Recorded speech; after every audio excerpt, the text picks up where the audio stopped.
Kalaya'an Mendoza serves as the director of U.S. programs at Nonviolent Peaceforce. He is a human rights defender, street medic, and community safety and mutual protection trainer. He is an award-winning facilitator of holistic safety and security, as well as a recognized expert in disaster preparedness. He's also the co-founder of Across Front Lines, an organization that works with frontline human rights defenders. Perfect guest to have on right now. Kalaya'an, thank you so much for being here. Great. Thank you so much for having me, Steve. Absolutely. Obviously, we have seen an enormous escalation by the Trump regime in Los Angeles and coming soon all over the country. As we are preparing for what will be the largest day of protest yet this Saturday, June 14th, the No King's Day protests. I'm really, really grateful for your expertise. But before we jump right into it, I'd love to hear a little bit about your personal story and learn more about your work with Nonviolent Peaceforce and Across Front Lines. Sure, most definitely. Nonviolent Peaceforce is the international humanitarian protection organization that utilizes what's called unarmed civilian protection in both declared and undeclared conflict zones around the world, whether it is in South Sudan or South Brooklyn. My work really started back in 1999, prior to the World Trade Organization protests in Seattle.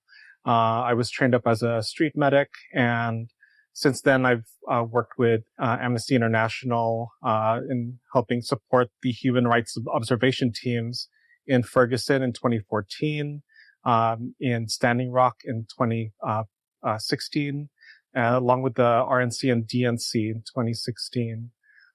Since then, I have been training and working alongside frontline communities, whether that is with Maori organizers and community members in New Zealand and Aotearoa during the occupation of Ihumatao, or here in the United States, working alongside Black, Indigenous, and LGBTQ organizations and collectives.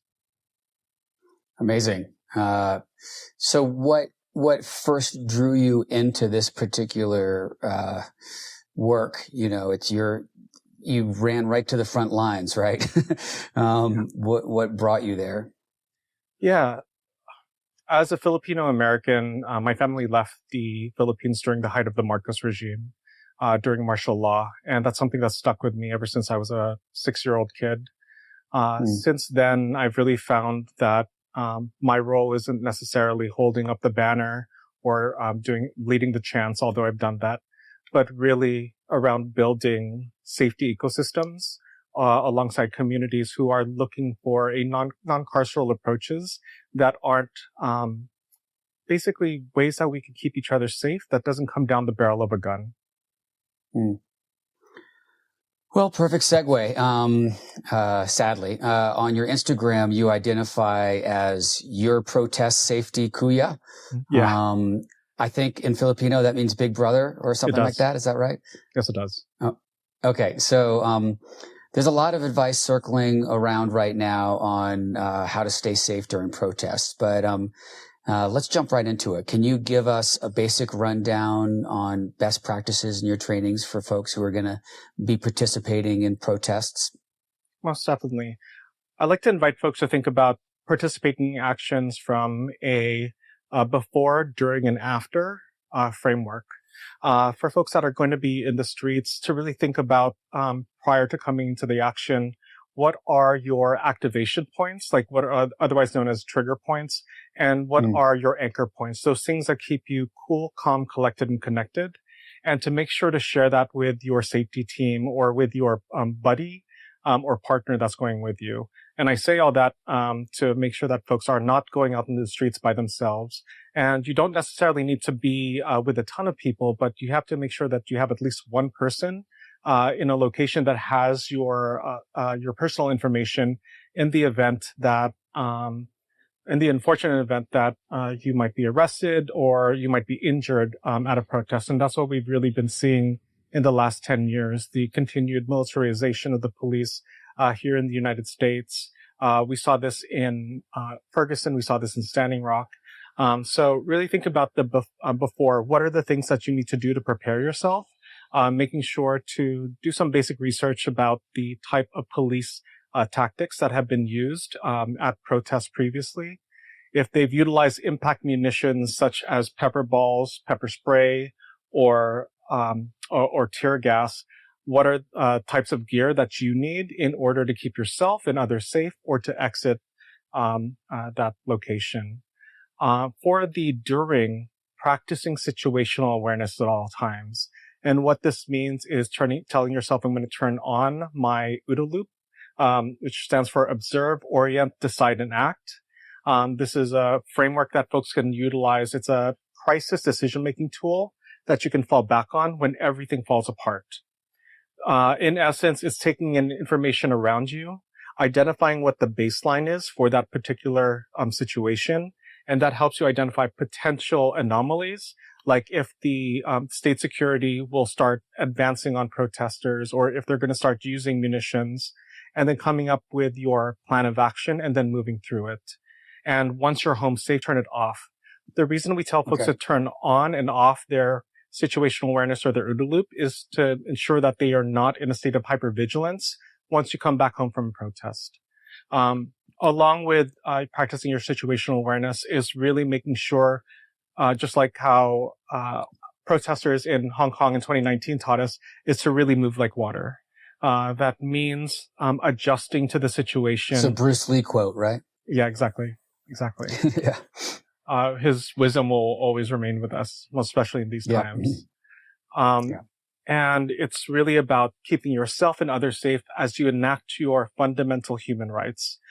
So that means knowing your primary and secondary exits. It's always better to have, it's best to have 2 exit points. It's better to have 3 in any situation. You don't want to be kettled in or surrounded by state security. And you always want to make sure that you're keeping aware of all of your surroundings and any potential violence that might happen to you or others from the state or non-state actors. And lastly, really thinking about your aftercare. When you return home, how do you keep yourself, how do you practice community care in that moment? For a lot of folks that have been doing this work, we know that after an action can be extremely empowering, but also isolating. Because you might come home to a partner or family that may not necessarily understand why you were out there.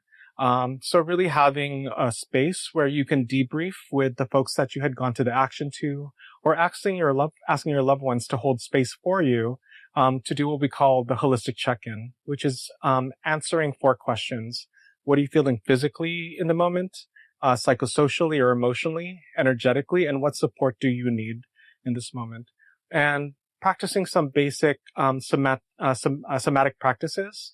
I know that Prentice Hemphill just shared some yesterday on Instagram, and we have a list of those on our website at Nonviolent Peaceforce.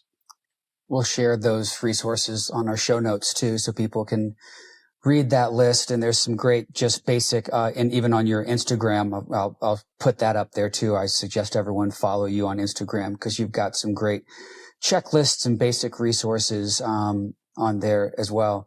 And I love the check-in at the end too. I think that's really important. I mean, we talk about that on building resilience on this show all the time. And we find so much, healing and joy in community. We find joy in these big protests that we're going to. But right now, they're trying to steal our joy, which is why having joy in these actions is such a revolutionary act. But, certainly making sure you do it with the community. I made the mistake.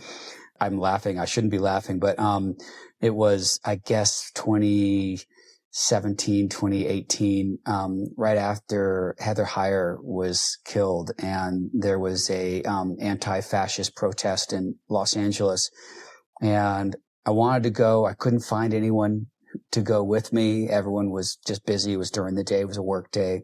My family was out of town, and I said, you know what? I'm going to go anyway. I called an Uber or Lyft rather, I always sit in the front because I get a little car sick. So I asked the Lyft driver if I could sit in the front, and she said, normally I wouldn't let you, but I can see where you're going and I support what you're doing. So, I'll do that. And she said that she was thinking about going too, but didn't want to go by herself. So she ended up parking and we, marched together and spent the whole time together. And I made a lifelong friend out of that too. But, I don't know. I digress on that story. One thing I did want to ask you is, what you laid out is really important. And, all the scenarios that we're facing, we of course want to prepare for the worst, but hope for the best and hope that we don't need all the preparation. But, a lot of our listeners are older activists who have been showing up at like Tesla takedowns and hands-off protests. And even though I know they will not be deterred, and this Saturday's protest is going to be, potentially the biggest in our history, they also don't want to put themselves in bad situations or in harm's way. They're not looking to do that. So, how would you tweak your advice for protesters who are older, who want to prepare for this? Yeah, for older folks and folks that are really committed to or wanting to be on the ground, I think making sure that they come up with a very precise safety plan, going in with a group of folks that you trust, and that can help get you in or out of that situation, and making sure that you have your own needs taken care of, whether that means making sure that you have your medication with your prescription, because there have been instances where folks have been arrested and not been given access to be able to get their meds. I've been in situations where folks have forgotten their asthma inhalers, so that's why I carry an extra one now. So really thinking great. about your own needs. But also I want to invite folks to think about what I've learned from disabled organizers like Alice Wong and Mia Mingus around doing what's called digital peacekeeping or remote support.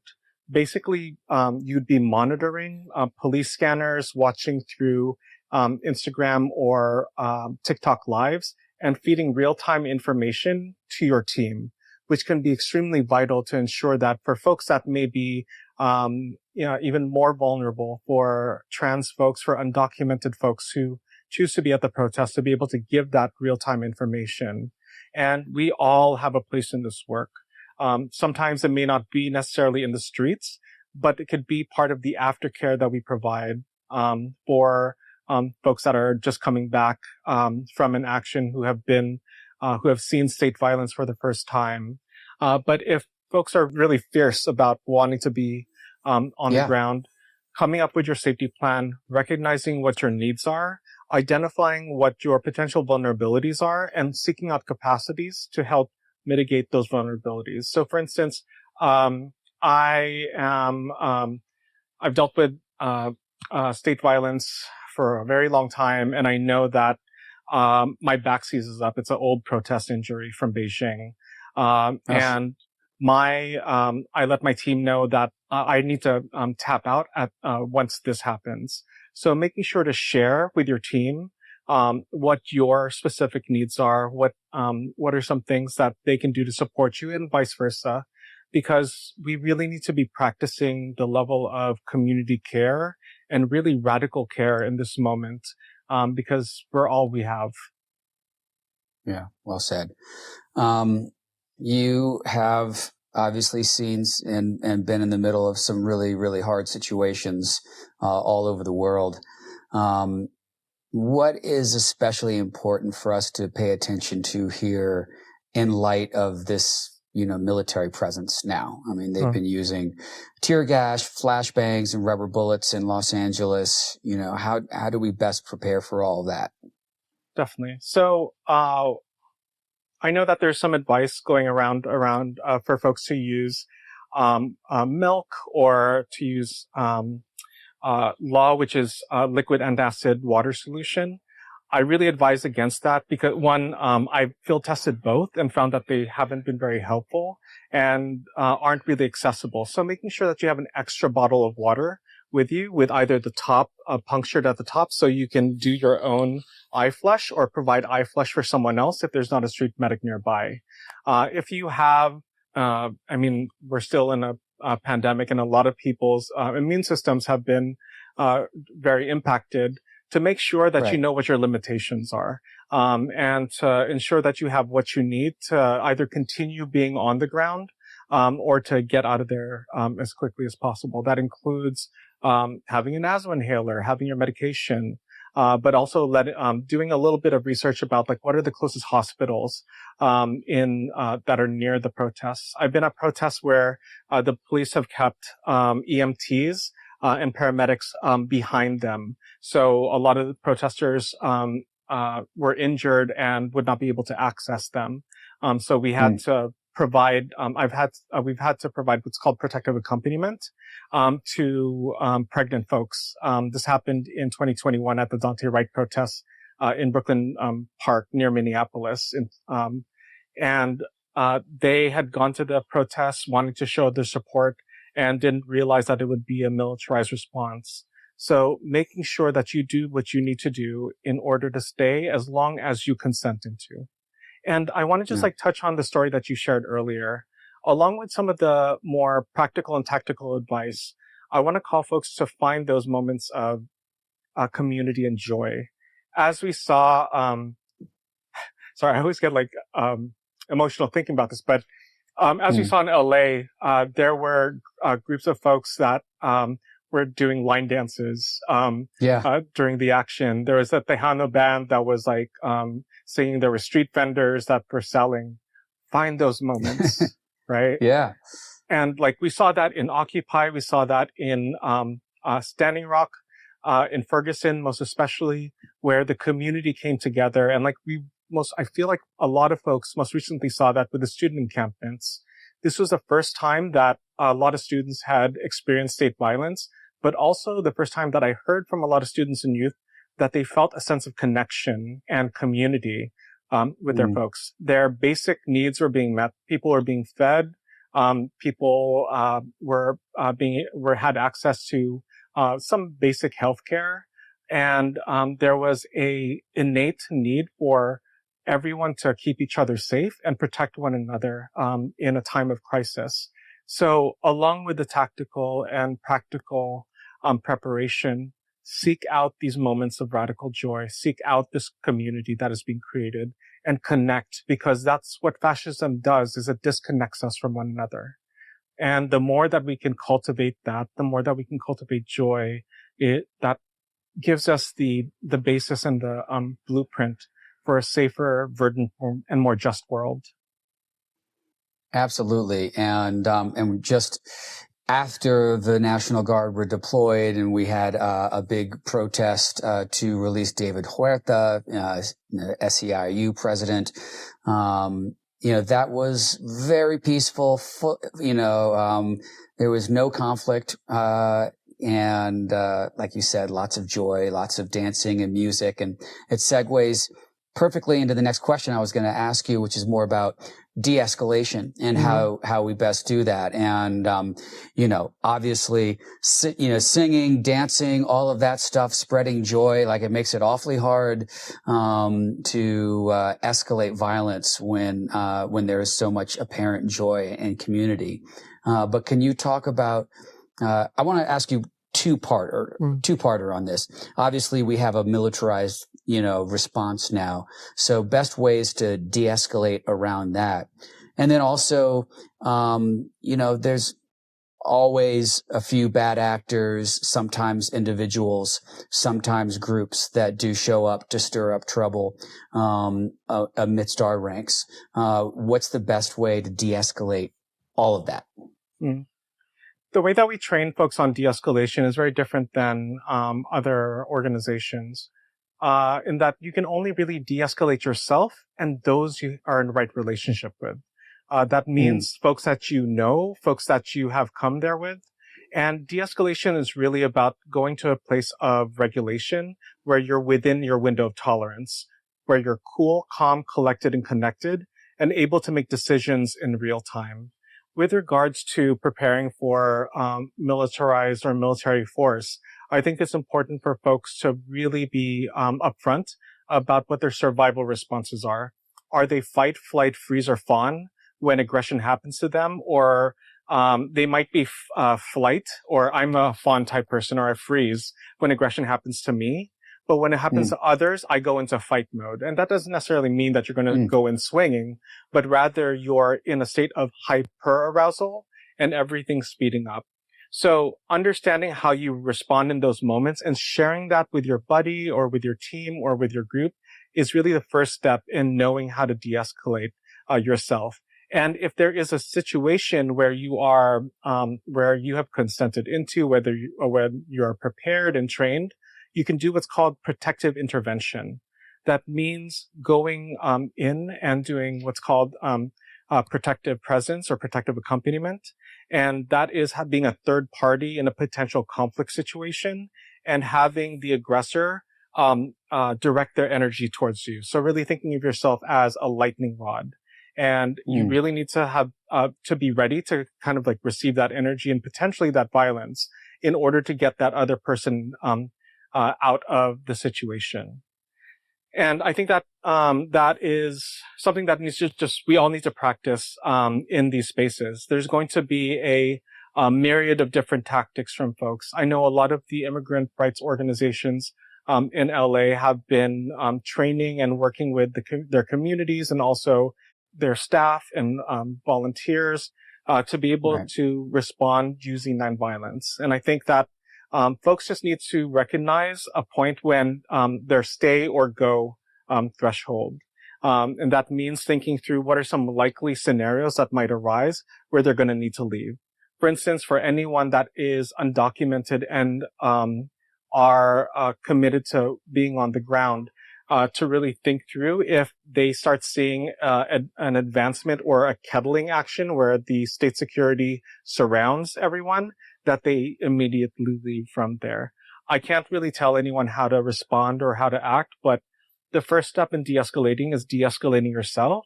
The second step is if you're seeing that, whether that's externally or internally, and you have the capacity to, is to do protective intervention.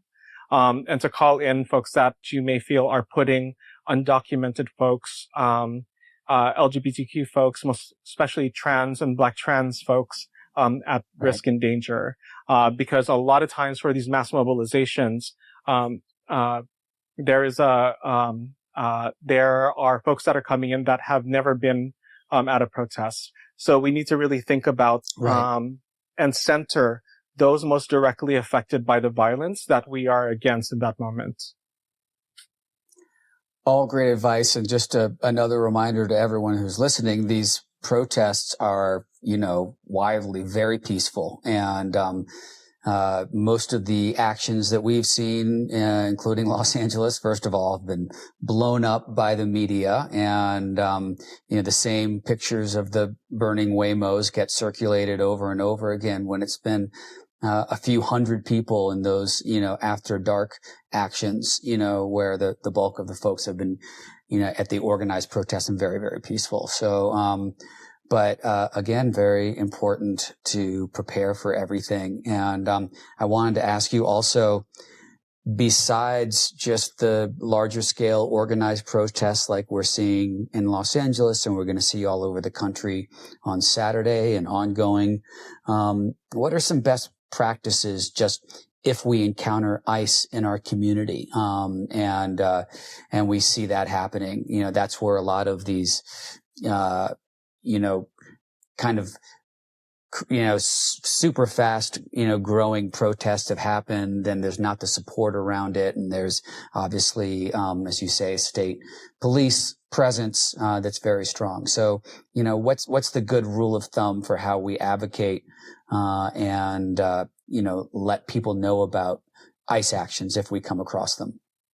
Definitely. First, you want to make sure that when you're assessing that it is actually an ICE, that it is ICE, or it may be very important. Actually, I don't mean to interrupt you, but I'm actually in New Mexico right now, and came across a couple of people in a parking lot being arrested, and of course, immediately, in light of everything, thought that maybe it was an immigration issue, and confirmed that it was the Albuquerque police and that it was unrelated to immigration. So anyway, didn't mean to cut you off, but that's important.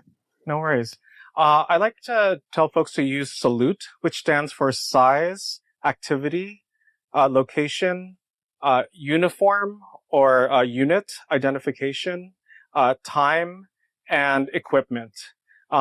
When sharing out information, we don't want to cause or spread panic. We want to spread power. We want to spread real information. So making sure when you're documenting that you're documenting all of those things to let the community know. If you're going to be posting that on social media, letting the community know that this is all of the information that you have from this if you've identified that it was a potential ICE raid, and keeping that for potential use. I know the ACLU in 2020 had had an app or a call-in line where folks could send in videos of the use of police force against protesters. So if you can't intervene, and I think most folks tend to not, it's okay to document. It's okay to be there and to bear witness and document and to collect this, because part of what we're looking at is not just attacks on the ground, but also this narrative attack against our communities, that we are foreigners, that we are criminals, that immigrants are the source of this country's problems. So I think it's very important that folks move from a place of being de-escalating themselves, stay within your window of tolerance where you're cool, calm, collected, and connected. You salute and document. Great. Okay, well, that's a lot of information. And again, we will have links up on our show notes page. So we'll have a very comprehensive list for people to go view and prepare with. I couldn't be more grateful to you and to your work, and for taking the time at short notice to join us this week. Before I let you go, I'm going to ask you the last question that we ask everybody on our show. And you have been seen a lot. So I think you have some context for this question. What is bringing you the most hope right now? I think seeing the people's response, the community's response, whether that is those that have been most directly affected by violence, or our comrades and allies who may not identify as an immigrant, and putting their bodies on the line, but also seeing these ecosystems of care that are being built on the ground, whether it's folks that are passing out snacks and water, street medics, folks that are providing protective presence and protective accompaniment. I think in these moments, we are seeing a vision for the world that we want to live in. And I think the more that I see that, the more I am heartened to know that we may have been left behind by systems of oppression, but we have each other. And community and solidarity is what has always kept our communities safe and thriving. Beautiful. Kalaya'an, thank you again so much for being here. Great. Thank you so much, Dave.